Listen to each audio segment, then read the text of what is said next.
Hello and welcome to another edition of the Wolverine podcast here on the Wolverine YouTube channel and in your podcast feed after the fact. If you're not watching us live here on a Monday night, crazy day, another one. Even with Michigan winning a Big Ten championship, which we'll talk about, even with a berth in the college football playoff, a Fiesta Bowl against TCU, something else that we will also talk about. A lot of news to discuss today, and people will have their questions about it. As you guys always know, feel free to send them on in. Use the donate feature to move yourself to the front of the line. And I want to start with the news of the day, and we'll start it there because I know we'll get questions about it. Erick is transferring from Michigan, and there's a lot that goes into a decision like that. I'm sure there are plenty of rumors about where he might be and rumors about where he might ultimately wind up. But Chris, being our site's resident, Adam Schefter with the, I know you've got all these burner phones going off at all hours of the night. Tell us what you know about Erick All's situation and where things are at as of Monday night. Yeah, my old Motorola guys. They tried to get me to an iPhone, and I said no. So I just got another another Motorola. But yeah, here's the thing with Erick All. Do I think he leaves on great terms? No, and I think that's pretty clear by the tweets that we've seen, right? Both from him and from his dad. And in speaking to people extremely close to it, it sounds to me like maybe they weren't real thrilled with some of the way things were handled with the injury. Without getting into specifics, I think we should leave it there. But for all the talk about, hey, where is he going next? Everybody's talking about Iowa. I think that's a very realistic possibility. That's two captains now that could end up at Iowa. Cade McNamara, who, let's be honest, hasn't really handled his situation very well either. If we're, here's a guy, and we will always thank him for winning a Big Ten championship, right, and making business great for us for a year, and really being part of the culture change in Ann Arbor. But there are some things he could have done better. And now it looks like Erick All could be going with him. We've also heard, fellas, that Notre Dame is a possibility for him for a year. So that would be interesting. It's either going to be a rival or somebody in the Big Ten, most likely. And let's not be naive here. I'm sure there was some NIL involved. I'm not accusing anybody of tampering or anything. I'm just saying that I know that Cade McNamara got some stuff to go to Iowa and some nice deals there, or maybe not to go to Iowa, but once he got there or once he accepted that he was going to be there. So that's where we are. It's disappointing. He and Louis Hansen, who I really thought was going to have a great career here, and Louis Hansen got passed up in a year by Colston Loveland. If he'd kept his nose to the grindstone here with Erick All leaving, maybe next year would have been a very good opportunity for him. But clearly that's not in the cards either. So what was once a very deep tight end room now becomes Colston Loveland and some other guys who need to step up. Yeah, Clayton, you wrote the column, I think, right before we went to air about the impact of Erick All. So I guess if you want to direct people there first and foremost, but your summation of the situation and what happens next. Yeah, well, I thought the news of the day was that Michigan was undefeated and heading to the college football playoff, but here we are talking about Erick All. I'm just kidding. Yeah, it's been a crazy day in college football, but two tight ends out of this room. I mean, you really like the outlook in terms of the next man up, which is Colston Loveland. He's done a great job this season, but you look beyond this here, and Luke Schoonmaker looks like he's going to head to the NFL. Jim Harbaugh saying that last week, and then you also see that he accepted an East-West Shrine Bowl invite. And then beyond, Colston Loveland, you're looking at Max Bredesen, you're looking at Matthew Hibner, and Max Bredesen's been a guy who walked onto this program, obviously has the pedigree with his brother being a former All-Big Ten offensive lineman here, but, he's been used mostly as a run blocker, hasn't caught many passes. He's caught in a few. And then Matthew Hibner is a guy who's played about 80 offensive snaps in his entire career. So it's a big jump up. And Matthew Hibner is a junior. So, he's been around and he obviously hasn't earned quite that opportunity. He's been great on special teams. But it's a little bit of concern there. I wonder if Michigan looks at the portal at tight end or if they, kind of stick with what they have. Because I do think it's okay. Looking at the numbers, Michigan, most of their snaps, well over 50%, several points over 50%, are with two tight ends or more on the field, over 100 snaps on offense this year with three or more tight ends on the field. So very Jim Harbaugh there. So outlook, very good for the rest of the season. No impact there because Erick All was out. Pretty good going forward. But I will say this too: they got tight ends coming in like Zach Marshall and Deacon Tonielli in the 2023 class, and you got to trust Michigan when it comes to tight end recruiting as well. And you got Marlon Klein in there coming up as well as a Yes. freshman. So, yep, there's still talent in that room. So we'll see what happens. Put some respect on Max Bredeson's name, everyone. A guy who I think has been really good this year, especially as a run blocker. So, yeah, listen, I mean, the expectation coming into this year, I think, was that this was going to be Erick All's last year with the program anyways. And obviously the injury changes things.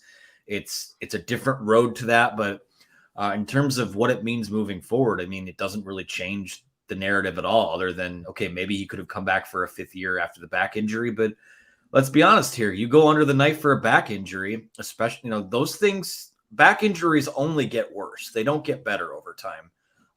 If it's an NIL thing, obviously that's guaranteed money for him. And he just had he and his partner just had a child right at the start of the season. So I will never fault a guy if he decides to leave, to secure the bag, so to speak. But the shade on the way out the door is what's striking to me. That's a captain. And I don't know if it has to be something that changed in the last couple of weeks, or at least the last week.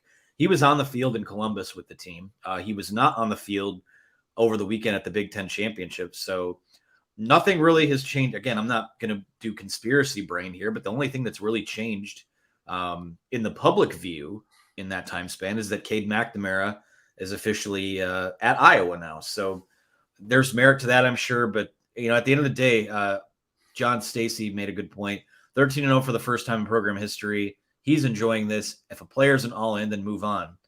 Yeah, I don't know what else there is to say there. I mean, you lost 2 captains to the transfer portal this year, but Olu Oluwatimi wasn't a captain and is one of the leading leaders on this year's team. There have been leaders that have stepped up in other areas. So, we're not going to use this platform to bash guys on their way out the door. But like I said, the shade is weird. And even weirder is Brett Bielema retweeting Erick All's tweets. I don't know if you guys saw this, but his weird little gripe with the University of Michigan continues to be fascinating. So, yeah, so that's the news. I know. Let's talk about the actual news of the day. And again, if you guys want to talk about some other stuff, feel free to get your questions in. Donate to move yourself to the front of the line. Because yesterday was a travel day, we didn't get a chance to do a college football playoff reaction. Balas and Skeen, actually, programming note here for those of you watching live. Chris is pulling double duty today, being the trooper that he is, and he will actually be live with Doug Skeen a little after 7 o'clock with a special guest, and we'll reveal who it is at the end of the show if you're watching live, so hopefully you'll just hop on over. So Chris, college football playoff field set. But before that, Jeremy, $4.99 super chat. CB loved your Monday Musing article. No more messing around. Pay Jim Harbaugh what he wants and fix NIL so we can compete. Get it done now. You want to let the people know what you wrote about today, Chris? I did. I said, pay Jim what he wants and fix NIL so we can compete. That's basically what I said. And I'll say this. I think Jim Harbaugh very well could, if he hasn't already, hire an agent. And I think that would be great because, we know he's in demand now. We know that he holds all the chips, right? So it is time at this point to go to Michigan and say, hey, this is what he wants. And there should be no haggling here, fellas. He should be among the highest paid coaches in college football. Period. End of story. What he's done with one hand tied behind his back, maybe one and a half, when it comes to recruiting and everything else. We know how he wants to do it. He said transformational, not transactional. And to be able to do what he's done in 2 years is remarkable. And he's got his edge back. And I've said that over and over, that if Jim Harbaugh gets back to being that jackhammer and that guy that we always thought he was, then he's going to take this program to new heights. And that's exactly what he's done, Jeremy. I really appreciate the $4.99 and for chiming in. But and it also entails, he's not saying, hey, we need to go out there and buy and pay bags and get into bidding wars for players. What he is saying is that we need to be competitive in terms of making sure our guys on the team are paid. And then when recruits are coming in, they're going to know what they get. So I do think there is a sweet spot there and a fine line between paying for players and having a strong NIL program. They need to find it. And again, it's disappointing that they're not there already. Well, the reason that the conversation is taking place that Jim Harbaugh needs to be paid the way he is because Michigan is a Big Ten champion again.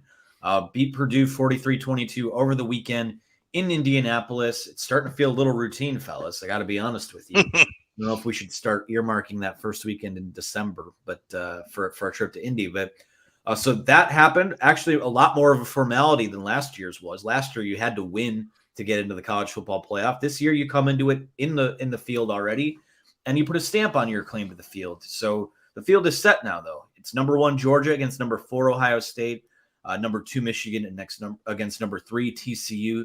They will be the early game on December 31st at the Fiesta Bowl. Guys, I mean, this is everything. Once USC lost on Friday, there was this. Everyone kind of had to go through their quick little 7 stages of realizing that Ohio State was going to back its way into the playoff, like programs and teams born on third base tend to do. But they're in. So Ohio State's in. You're going to avoid them. At least, you'll play them for the national title if they find a way to beat Georgia. But TCU, Michigan, Georgia, Ohio State. Clayton, we can start with you first. Just thoughts on the field, and do you think the committee got this right? Yeah, I mean, I think they did because I think you have to go off of 2 different things. The best teams, but you also have to look at merit as well. What did you earn? That's why I think Nick Saban, it was a little ridiculous. I mean, I don't blame him for going on the press tour. I blame the press for letting him do it. Halftime of the Big Ten championship game on a network that broadcasts, doesn't broadcast the SEC, broadcasts Big Ten, Big 12, stuff like that. And Nick Saban's on there. But no, I mean, TCU, I think, is a worse team than Ohio State, but I think TCU deserves to be in more. They have more wins against ranked teams. They have more wins, period, 12-1 compared to 11-1. So I think they got it right.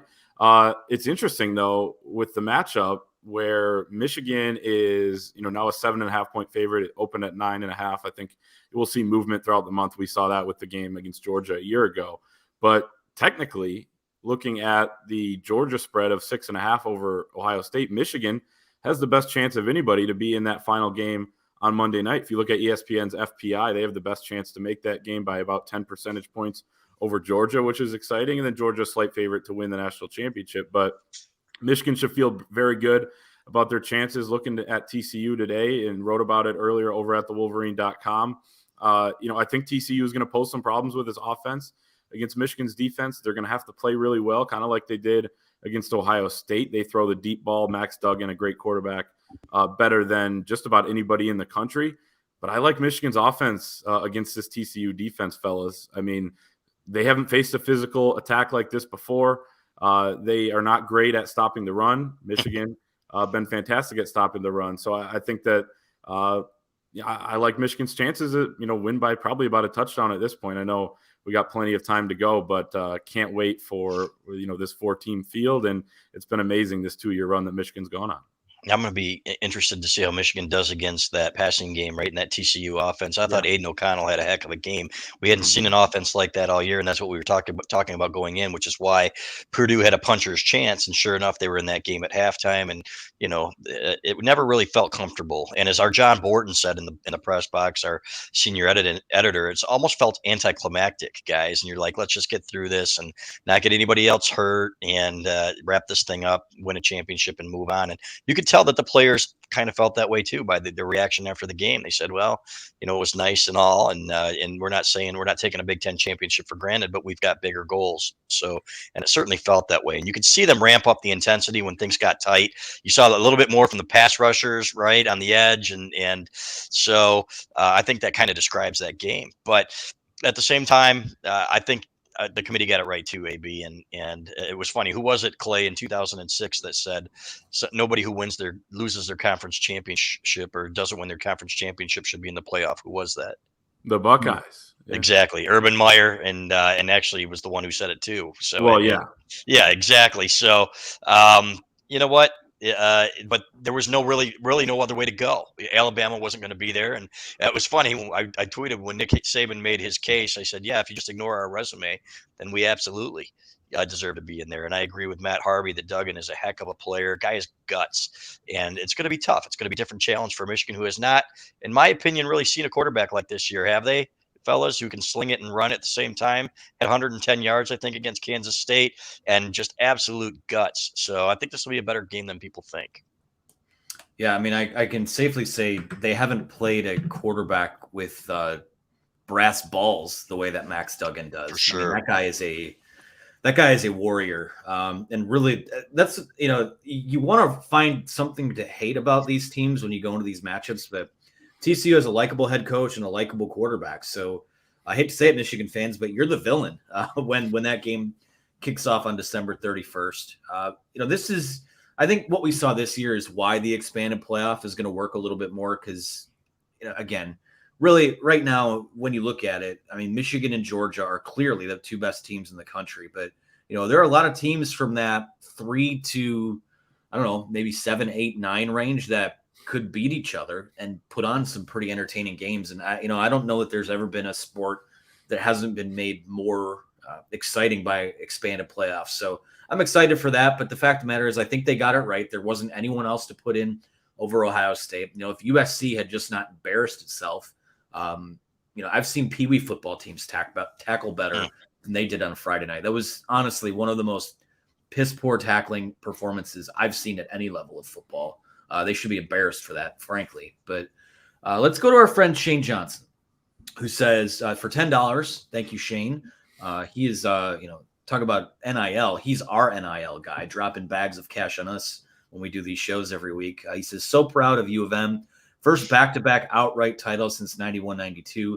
First 13-win season ever. 2 more to go for a national title. Got my semifinal tickets. We all need to meet for beers at Portnoy's new Barstool Scottsdale Sports Bar. Let's go. Yeah, Shane, my 2 co-hosts here will be the ones making the trip. I actually opted out of Fiesta Bowl, have some other stuff going on and other site responsibilities at home. But yeah, I mean, this is, with all, it seems like the last couple of weeks, you have a blowout win over Ohio State. You win a Big Ten title, and then immediately comes crashing down. Last week there was Mozzie Smith stuff and Blake Corum injury news and all this stuff that kind of kills the vibe. Today, not quite to that extent. I mean, the Erick All transfer, Louis Hansen transfer, again, those don't register nearly as much on the Richter scale as some of the news from last week. But it's we lose perspective because of also, even just with this team, every week has felt so routine. Even going back to last week's game, winning a Big Ten title, I still don't think we've seen this team's best 4-quarter performance yet, which is scary to think about, really. But perspective, and they're doing things right now they've never done before. And it's felt, I don't want to say it's felt easy, but I think the biggest compliment you can pay to this team and this program right now is how clinical their dominance has been. Yeah, and I will say this, Shane, Anthony does have hookups close to Portnoy, so we'll talk to Dave and we'll get in there, and Clay and I will buy you a beer for all of the donations that you have given us, man. You are one of our best, man, and we appreciate it. So, but we will do something with some of the fans down there, and can't wait to get down to Arizona. I'm told it's only like 60, 65 degrees this time of year, so won't be hanging out by the pool in the Speedo like we were in Miami and scaring people. But we will be enjoying it down there. I've never been to Arizona, Clay, and so I'm looking forward to that. And Shane, looking forward to seeing you there too, though. So, but yeah, this is really, and we're going to be on with Doug Skeen. This team reminds me a lot of that 92 team that really ran the ball extremely well. They don't throw it as well, probably because they don't have to at this point. But this is really one of the best run blocking teams that I've seen at Michigan. I expect that to continue. We'll see what happens when they play Georgia. But if they play Georgia, oops, Freudian slip there. But I'll say this, man, it's been an unbelievable joy to cover this squad. Yeah, Shane, we're going to have to use your money to buy you beers. So it all exactly. So keep it coming. Yeah. But I made my first trip to Arizona last April and was in the Scottsdale area. It is an awesome area, and I have seen that new Barstool bar that popped up there. It looks sweet. So maybe we do that, and we will see you down there. But fellas, too, I think this Michigan fan base is really going to travel well. Of course, good alumni base everywhere, but TCU is a smaller school too, and you're going to have Michigan fans everywhere. Even in Miami last year against Georgia, who you would think would have a great presence there, Michigan outnumbered Georgia fans at the Orange Bowl. So it's going to be electric down there. And that's what, Chris, we were talking on Saturday night and, even Sunday morning before the selection show. Do not give us – we don't want Ohio State fans. I'm fine with Michigan playing Ohio State, whatever. They beat them by 22, should have been 29, embarrassed them on their home field. but we do not want to hang out around Ohio State fans down in Arizona. So it's going to be fun. TCU, I assume, are a good fan base, and there's going to be a lot of maize and blue down there. Yeah, I remember last year, Anthony, that when Clay, we had Ohio State fans at the Big Ten championship game that were, they couldn't get out of their hotel rooms. So, and Clay's like, they're getting in Clay's face, like, hey, good luck in the Rose Bowl. We hear Pasadena's lovely. So that was fun. But we didn't want to hear the OH and then OI until they, figured out how to spell it, Right. So, for 7 days. By the way, being on the field for Saturday night's game, there were at least 2 Ohio State fans sitting in the front row. And I always go back to our trip to St. Elmo's last year when the wait staff more or less told us, like, we're so happy you guys are here. I'm like, right? God, people come. Yeah. They're like was it Clayton? This is more maybe a reference for you. Remember, were you a SpongeBob guy? Yes. Remember when was it the nematodes or the anchovies or something that came into the Krusty Krab and just kind of yeah. Hey, I had exactly kids. what it is. I used to watch it too, and it was funny. It's like they were stunned that we used silverware. These the weights. Oh my God! Thank you so much for using a napkin instead of wiping your hands on the booth. It was very kind of you. Too funny. Yeah. So we're gonna go to this quick one from Gage Parker here for $1.99. Are we expecting any starters to hit the portal? Erick All. Well, Erick All technically. Yeah. Yeah. I don't know. I guess all I would say about that is that this isn't intel. It's just where we're at right now. Nothing would surprise me anymore, given that this is the Wild West and free agency. And to a certain extent, you have to – it's turning more into the NFL where you have to, like, recruit the guys that are already on your roster and convince them to stay around. And if they don't, someone's gonna sweeten the pot and prime away. So I think the easiest way to keep your roster recruited when the transfer portal opens, though, is to be playing games until – New Year's Eve and potentially beyond that matter. There's only in the here and now, there's only 3 college football bowl games that matter. It's these 2 semifinals. It's the national title game. So if you're playing in one of those, that's the easiest way to keep your roster recruited for at least another month or so, I'd say. Yeah, and I think it's a crowded receiver room, even though there's going to be a lot of opportunity next year. So we'll see what happens there. But other than that, there's going to be tampering, guys. So that's another reason they need to get this NIL stuff figured out because, again, when one of your captains leaves, I guarantee you he's going to be getting something from Iowa. There's no question. And Michigan has been reactive and reactionary to that stuff rather than being proactive. And, if somebody comes up to a coach and says, well, I need this because my mom is this. And then you're like, okay, well, what does he need? It shouldn't come to that. You need to have your ducks in a row there. And again, there's another NIL meeting in a couple of weeks, and we always say this, this is kind of a big one, but they need to get everybody on the same page with their collectives. Guys like Jared Wangler are doing a great job. I know we'll be doing something with him soon on the site with the Valiant the Champion Circle and all that. So, but it needs to be better. It's really disappointing that it isn't up to snuff yet because you know what? You've got this thing rolling. There's no reason that you shouldn't continue to keep it rolling. Yeah, and I mean, like Anthony said, nothing would necessarily surprise you at this point because you're seeing starters. You're seeing 8 players from Alabama, not all starters, but head to the portal immediately. So the timing of things is weird. But Anthony, I agree with you. Play games so that, things do matter for your guys on your team. They want to be a part of it. And there's only 9 days after the national championship game where the transfer portal is open till January 18th. So, keep rolling. And obviously it's the number one thing too. You want to continue to win. You can't let this stuff become a distraction because some guys are just going to make the decisions that they're going to make. But totally agree on NIL, figure out, get a little bit more organized. I wouldn't be surprised if Michigan endorses the Champion Circle soon as their official collective. I think that should happen. Wouldn't be shocked if that's close to happening right now. And get moving, get going on this stuff. Yeah. I feel like there's a meeting on NIL coming up in a few weeks is the stretched out version of, the statement from the medical team will be out sometime. And then it drops after midnight on a Monday. So we're going to do our road shop read here in just a second, but we got another $5 super chat here from Tim Corney, who says, it was fun meeting you all Friday. Thanks for all the support of Jake. Tim is, you can correct me if I'm wrong, Chris. Tim is Jake Moody's godfather. the Godfather. The Godfather. Tim, and Yeah, one heck of a guy, and that was a blast. We got to hang out with Tim and the Moody's above St. Elmo's, and that was really one of the highlights of the trip. The parents, meeting the parents of the kids, and I was talking to Lisa and Chad about this. Can you imagine being the parent or the godfather of the kicker when he's going out there and the game's on the line like it was against Illinois?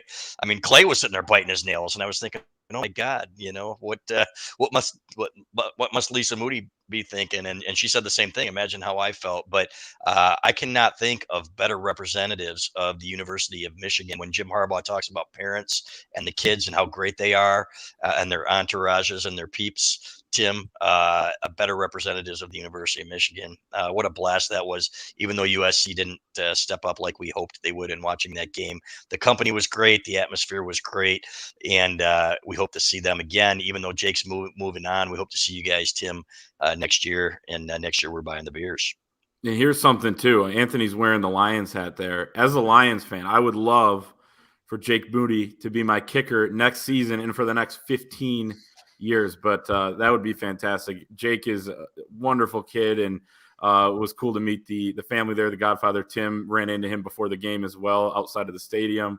Thanks for saying hi, and thanks for your support of us too, because he was damn near quoting us, and what we say in some of these podcasts. So he's obviously been listening for a while. Yeah, he has, and we met the Robbins parents on the way in too, and boy, we're gonna miss him, man. I'm telling you, this is special, people. I don't think you understand. 13-0. It's like you know what? When Jeff Broome said, you know what, 13-0 is hard to do, and you still got that faction of the fan base, like we didn't win. Some of those games were too close, and blah blah blah blah blah. You win 13 games and don't lose a game. That's special, unbelievable. It takes special kids like Jake Moody, and it was funny listening to his mom. She was talking about when he ran into the locker room and how pumped up he was after that kick, and they were chanting Moody, Moody, and she goes, that just isn't his personality. But man, he was right there in the middle of it, and to get him to have that experience on the way out when he decided to come back for one more year. And spoiler alert here, he actually does want to kick for the Lions. And the Lions, you know what, I can honestly say, seem to be on the ascent, Anthony. So I don't wish it against him. I'd love to see him and Aiden Hutchinson lead this franchise for the next several years. We'll see how you feel about the franchise this time next week. Yeah, exactly. They suck me back in, and that's when they usually break my heart. Yeah, so Tim, thank you so much for the shout out. We appreciate that. A quick one here from Gage Parker, again for $1.99, says, Roman Wilson is my guy, just can't lose him as wide receiver 1 next year. Yeah, like you said, Chris, it's going to be a loaded room. We'll see what happens. We'll see who sticks around, who doesn't stick around. I don't know. I don't have any intel on whether Roman is a possibility for that, but I know that he's going to be starting for a Big Ten champion in the college football playoff, and we'll see what happens from there. So, and I don't know that he is a wide receiver 1, but I would have said the same thing about Ronnie Bell. And I've said this and don't mean any disrespect, but he'd be like the number 3 guy on some of the elite Michigan receiving cores of the past, right? So Roman has got the speed. We haven't seen a whole lot of those bubble screens that we saw with him earlier in the year, have we? And things like that. So maybe there's still some work for him to do, and hopefully he returns and tears it up next year. Absolutely. Well, let's break here for a second and talk about our friends over at the Rogue Shop. Of course, our Monday night show, always sponsored by our pals Richard and Shar. You can use promo code The Wolverine for 10% off at rogueshop.com. You guys know the pitch by now. They are Richard and Charmaine are craft cannabis farmers specializing in small batch, sustainable plant medicine. Richard is a disabled combat veteran, and his wife is a certified CBD consultant and life coach. They operate out of Eau Claire, Wisconsin, and work to not only grow and manufacture, but also educate the population about THC-based medicines. If you're looking for products that can help diffuse stress, anxiety, soothe some chronic pain, or just the holidays are coming around, if you're looking for a gift for that special someone in your life that's into the old CBD or THC, Rogue Shop has a menu of products that are perfect for you, and they're willing to hop on a live chat. They'll give you detailed feedback. They will send you a handwritten letter with whatever you order, and they've got everything. It's Delta 9, Delta 8, CBD, THC, all lab direct, no middlemen. They've got gummies, pre-rolls, diamonds, lollipops, hard candies, tinctures, salves, lip balms. I mean, the C scroll from which I could read from of things that they have is endless there. So they grow their own stuff, they manufacture their own stuff. Great partners of us, and actually, it's probably about time for a refresh for me. So appreciate them, and fellas, I know that throughout the year we've had nothing but good things to say about our friends and Mr. Rogue, who's been on our message board, and we'll answer your questions as well. Yeah, and look at the Christmas gift box. That's fantastic. And I saw the Santa picture. That was cool. The pain cream, guys, has really worked for me this year. And I'm getting a little older. I don't know if you've noticed. And but it's you go to the gym and you come back and there it is. And has really helped to take away some of the aches and pains. So it has worked extremely well for me. It looks like it got 5 stars from 16 customer reviews. I would certainly give it that as well. So it has worked for me. That's all I can say. And as well as the gummies to help me sleep at times. It's been one stressful month, boys, but certainly feels better when you're 13-0. Yeah, and they're just great people to partner with as well. The handwritten notes come in every package. They'll answer your questions not only on our message board, but on their site as well, get you what you need. Because, some people are coming into this new and they're saying, hey, what do I need? These are what I'm stressed out, or, I have trouble unwinding, things like that. They'll make suggestions for you. They'll make suggestions for you based on how much you use marijuana products and things like that. So great people, proud to partner with them, and a great product. Yeah, and again, good point. I had never used anything like that before we partnered up with them, and I got to tell you, when you have those gummies, they'll put you down, they'll put you to sleep, they'll relax you, and when you go on the road and share a room with Chris Balas and John Borton and need to get to sleep, sometimes you need that stuff. So, no, that's because we're snoring. I want to make that clear. Thank you for clarifying. Yes, no canoodling. I appreciate appreciate you guys over at the Rogue Shop. You can use promo code The Wolverine for 10% off over at rogueshop.com. So let's get right back into it here. We've got a few questions. Again, very few of them about a lot of stuff about transfer portal and NIL, which is I get. This is the week for that. Now Michigan has 4. It's kind of the excitement of the college football playoff announcement sort of wears off when you go, holy crap. I mean, we have 3 or 4 weeks before it's really time to dive in and talk about a football game. So I get it. This one is from Shab Fam, who says, what does fix NIL actually mean for Michigan? What exactly are they not doing that other schools are? Well, one, pay for play. And they won't, they aren't getting to bidding wars for kids. And Jim, everybody says, well, how's Jim going to feel about that? And he's really one of the guys that has said this is going to be transformational, not transactional. So I think he's for that. At the same time, there are others whose collectives are better organized because they have the full support of the school and where that money is going to go. And they understand that to sustain a successful football program, you have to be on top of that. And Michigan has not. They're reactive again instead of proactive. And I think there was a faction in that athletic department, without calling people out by name, that said, oh, this isn't going to do anything. This isn't going to take off. And this is not, that was just absolutely foolish. You've got to be prepared and say, hey, we need to get our guys some opportunities here. So when recruits see what our guys are making, say it's, the starting offensive linemen are each making $150,000 in NIL deals backed up by booster money, that this is the bare minimum of what they're going to get when they come to Michigan. And I'm sorry, but that's just the way it goes. And if you're thinking, boy, that's still pay for play and so on and so forth. No, it's not, number one. And number two, it's just the reality of where college football is today. I think it sucks. I'm glad that the kids are getting paid, but to have to use it as incentives in recruiting is ridiculous. And it really means that truly college football as we knew it growing up is dead. So it's basically, it is transactional, and it's going to be from here on out. Yeah, and it's really sickening, honestly, what college football has become in terms of the offseason, or not even the offseason at this point, where you have, a transfer portal window. The fact that they had the transfer portal and the one-time transfer rule and NIL passed at the same time has just created an absolute disaster in college football. So, yeah, I think it's a great question because you get a ton of people complaining about NIL, but not a lot of people that are actually bringing out specific solutions. So I think it is making sure that the athletic department is on the same page with basically one collective. I mean, you see schools have multiple, but one that they're working really close with. Michigan has about 6 or 7 that have popped up. And, the champion circle is the most legitimate one that actually works with people inside the department. No offense to anyone, any of the other, if you're listening and you have a collective, because you might. But I think it's that. You read from the Colorado chancellor and what they said after Deion Sanders got hired yesterday or whatever it was, or press conference today, that they want to make sure their collective is up and running really well. Like, that's coming from the top there. And I know Colorado was really lagging in that department over the last year, but now that Deion Sanders is there, they want to get things right. Like, Michigan's got to do the same type of stuff. And not the same stuff that these other schools are doing, like the PFP, pay for play, as we call it. But you have to make sure that, you're doing everything you can within the rules.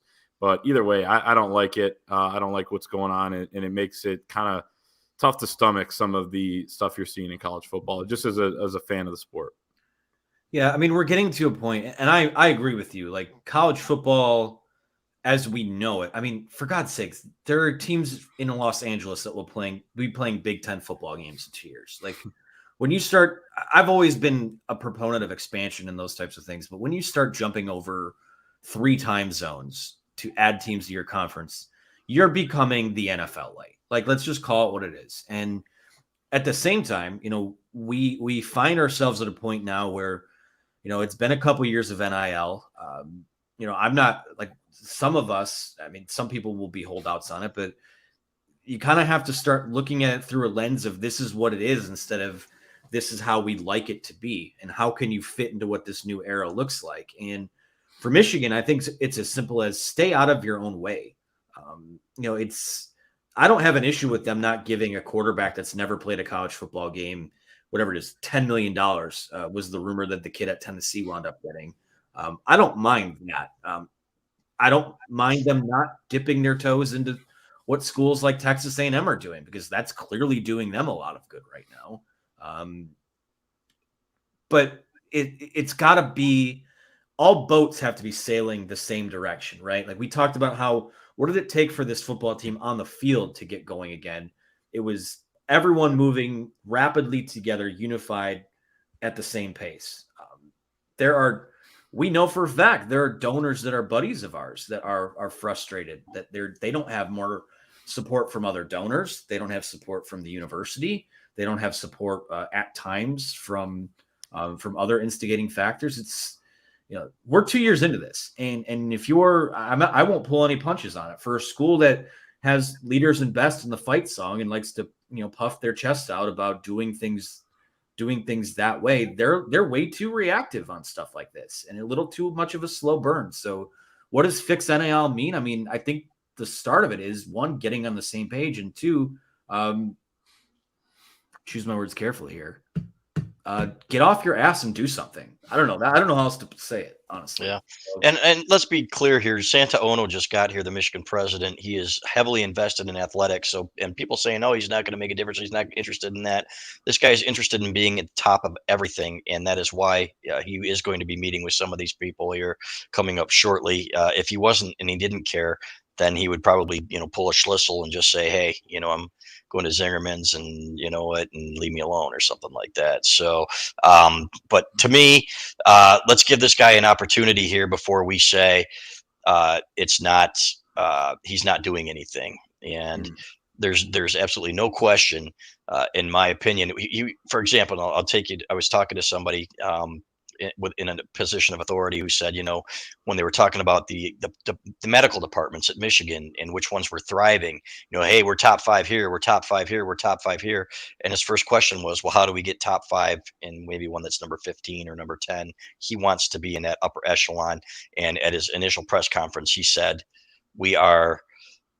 expectations are here for athletics in all sports. So he is invested, and I do think that he will make an impact. Cool. Well, yeah, we'll see what happens. But again, it's just at some point there has to just be a sense of urgency. And I think that Santa Ono is going to bring that for them. I mean, he's down on the sideline at basketball games. He was on the field for the Big Ten championship game. That dude has a vested interest in that. Yeah, wearing a jersey. Yeah, the Mays jersey too. So I wouldn't even be surprised if he had a say in bringing that back. So, let's pivot off NIL for a second. Let's go to Jesse, who says Sean I think he means to say Max Duggan reminds me of Sean Clifford. Right. He makes the Sean Clifford comparison when talking about Max Duggan. Of course, TCU's quarterback who has the aforementioned brass ball label that I put on him. His performance Saturday was, I mean, talk about a guy, I know TCU lost, but that dude was so exhausted at the end of the game. He was almost puking on the sidelines. He was crying in a press conference. That guy, he's a blast to watch. And it's almost like you hate to go up against a guy like that.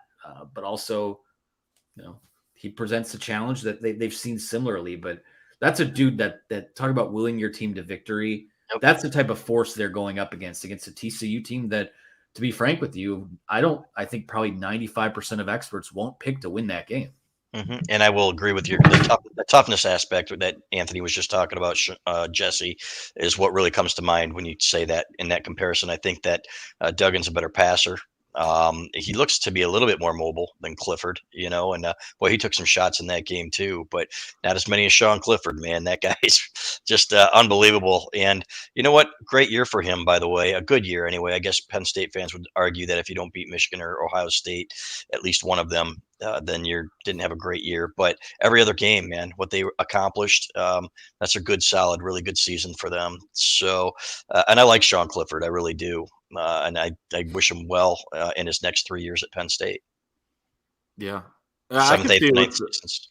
I could see it with the mobility aspect, a little bit, but I do think Duggan's a better runner. He's ran for over 400 yards this season, and you got to be kind of aware of that. CJ Stroud for Ohio State is really good at scrambling and keeping his eyes downfield and making plays, but he doesn't necessarily run for a ton of yards. So Duggan can do both, and he has that Sean Clifford type of toughness and mentality, and he's going to pose, a tough challenge for Michigan's defense. But, yeah, I can see the comparison a little bit, but Sean Clifford, not quite at that level at this point. I mean, Max Duggan's going to be in New York for the Heisman Trophy, and deservedly so. Should I tell a story of what I did on Saturday, Clayton, with Max Duggan and his Heisman odds? Yeah, this is a royal mistake. Before the game, after Caleb Williams and USC did what they did on Friday night, I was like, you know what? I'll throw $5 on Max Duggan. I think he was at like plus 1,500 or plus 1,200, whatever it was for the Heisman. So I was like, why not? That's worth throwing $5 on him. He goes out and like the first half of that game against TCU or against Kansas State, I should say, kind of craps the bed. It didn't look good. They were in trouble. Of course, they're always a second half team. So I was a coward about it and cashed it out to get my $1.50 back. And then he goes absolutely bananas. By the way, that would have paid out, I think, I don't know, math is hard.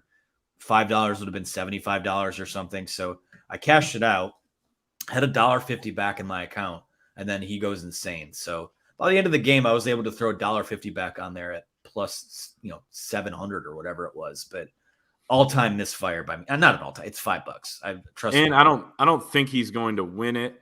But if he won that game, we may be talking about a different story here, which is crazy because he made all the types of plays to potentially win them that game. But and why didn't they give him the ball just at the end? Do a quarterback sneak, give him another touchdown, and then Anthony's sitting pretty. Exactly. So exactly. Yeah, Jail, you gotta give the guy a chance. too. Jail says Broome dealing in high finance. Yeah, $5. They say you should never bet more than you have to lose. So, like I said, I'm on a digital media salary. So Yeah, he took his cans back to get that money. So yeah, I was by the end of the weekend. I was standing under an overpass in Indianapolis trying to get my earnings back. So there you go. Let's go to Bobby Brown. And unsure if he has any relation to the late Whitney Houston. But what happened to A.J. Henning this year? He had well over 10 jet sweeps last year. I don't even remember a single one this year. It's been really weird how there's been I know he's been injured. He's been their starting punt returner, but it's been odd to see a lack of him, especially when he was a big part of the Ohio State game last year. We thought, oh, well, here comes the Michigan unleashed offense against Ohio State. You're going to see misdirection and jet sweeps. We never really saw that. So what do you make of what his impact has been this year? Yeah, it's you know what, he is as a receiver. And It's and maybe they thought okay, the cat's out of the bag, right? And if we do this, people are going to be expecting it or something like that. They ran a few with other guys. Ronnie Bell against Iowa, I believe, if I'm not mistaken, for the first touchdown. So, or reverses, whatever. So it is interesting. And, we always say, oh, maybe they're saving it for something. I don't think that's the case. So I think they just decided to go in a different direction with the offense, and whatever it is, it worked. So what is AJ Henning's role going forward is the big question to me, because we've heard, he's going to be used and, out of the backfield and so on and so forth. That simply hasn't happened. So I think there are other young guys too that are going to be in position to step up. So will be very interesting. He's done a solid job returning punts this year. Not great, not terrible, but hasn't made the big mistake. And in some ways, that's enough. Yeah, it is interesting. 72 less offensive snaps for AJ Henning this year than a year ago, and it does seem like they've gone to less of those jet sweeps. And I like how Bobby spelled that. He must be a Michigan basketball fan because he spells jet with a capital J and ETT afterwards. Mm-hmm. So Jet Howard, shout out to him there, who's playing through a major injury himself. But yeah, I mean, it's a little interesting. Maybe the Deebo Samuel type of role that they were talking about was the role that Deebo Samuel had when he was holding out and was not on the 49ers during some of the offseason stuff. It is weird. At the same time, Roman Wilson has really stepped up at the slot. Donovan Edwards at times, kind of played there, motioned out there. I know, at least when Blake Corum and himself were, healthy at the same time. So he just hasn't proven himself enough as a pass catcher, in my opinion, to warrant more playing time. And that's why you're seeing him, do pretty well as a punt returner, one of the top averages in the Big Ten. And, that's kind of his role at this point. We do have some breaking news here. They just announced Heisman Trophy finalists. No surprise. I mean, no surprise. Blake Corum is not on the list. They named Caleb Williams, Stetson Bennett from Georgia, TCU quarterback Max Duggan, and Ohio State quarterback CJ Stroud. So once again, it is a all quarterback group of finalists. Any thoughts on, to me, Caleb Williams, Stetson Bennett, Max Duggan, CJ Stroud?